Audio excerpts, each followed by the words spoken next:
Soyez les bienvenus à WAM Sorama TV. Pour tous qui êtes déjà abonnés sur ma chaîne, je vous dis merci beaucoup. Et celui qui n'est pas encore abonné sur WAM Sorama TV, n'hésitez pas de vous abonner. En tout cas, n'hésitez pas de vous abonner. Aujourd'hui, je suis venue avec un nouveau numéro, une nouvelle histoire qui vient de très loin. Mais avant de commencer, je vais dire d'abord merci à Dieu qui nous protège, qui renouvelle encore le souffle de vie sur nous. Merci à Axa Olangi, merci à Keti Olangi, merci à James Mbidi, merci à la sœur Jocelyne Pambi, merci à Dorcas Massamba qui nous suit vraiment, qui ne rate jamais mes émissions. Merci à Yann,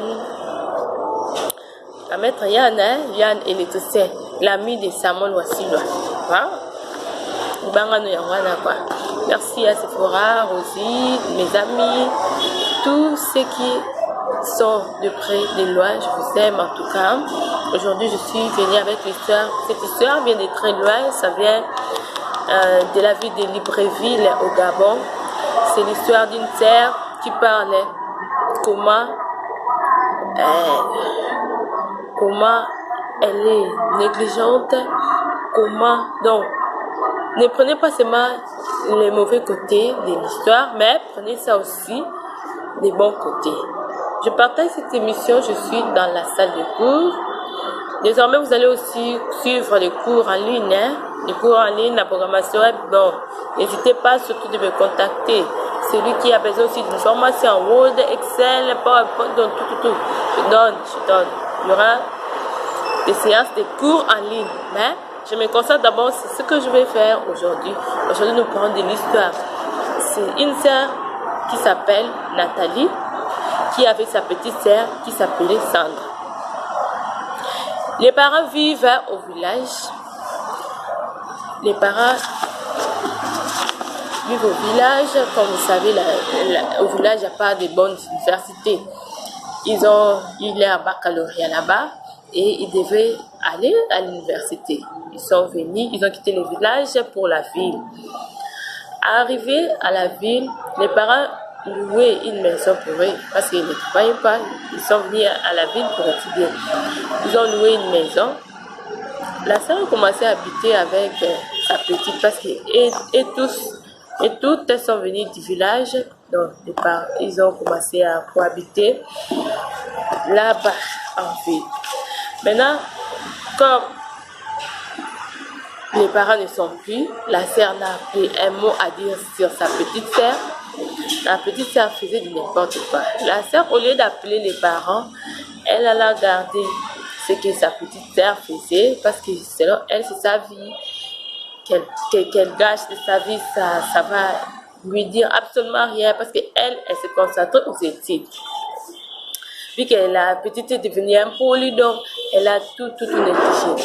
Enfin, un jour, sa petite sœur Sandra là, est tombée enceinte d'un jeune homme comme ça, d'un jeune homme irresponsable. Maintenant, quand même, Sandra est venue chez Nathalie pour exposer son problème. Regardez, je suis tombée enceinte avec les gars que tu me vois souvent avec lui. La sœur a répondu ni A, ni I, ni O. La petite sœur, elle a pris ses bagages, elle est partie cohabiter avec son gars dans une même maison, dans un même toit, dans une même maison, c'est la même chose. Voilà. La sœur, au lieu même d'appeler les parents, elle n'a rien dit. Donc, pour elle, puis que la petite lui manquait de respect, je vais rien dire aux parents. Elle fait sa vie, elle est majeure, elle est responsable de sa vie. Moi, je me concentre aux études. Elle a laissé sa petite sœur partir, cohabiter avec son gars dans un même toit. 9 mois plus tard, Nathalie, au lieu de signaler aux parents, les parents appelaient aussi de temps à autre, demander comment va Nathalie. Elle répond, mais elle va bien. Je ne vais rien dire sur sa grossesse.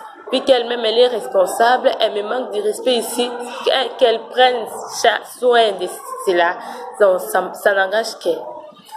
Comment va Sandra, si les parents appellent? Elle va bien. Là-bas aussi, Sandra aussi n'a rien dit aux parents qu'elle est enceinte, elle n'habite plus avec Nathalie. Donc, et toutes ont caché cette histoire ou soit la grossesse aux parents. Les parents ne savaient absolument rien. 9 mois plus tard, l'enfant doit sortir quand même. On ne porte pas la grossesse à vie.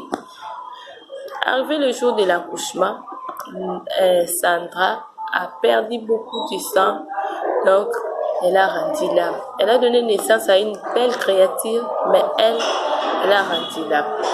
Les gars est venu dire à Nathalie, à la sœur de sa copine, regardez, nous étions partis à l'hôpital, elle a eu un peu de complications, ma petite sœur n'est plus, ta petite sœur n'est plus au monde, elle a rendu l'âme. Maintenant, c'est Nathalie qui nous relate l'histoire. Je fais une crise, mais je me suis réveillée.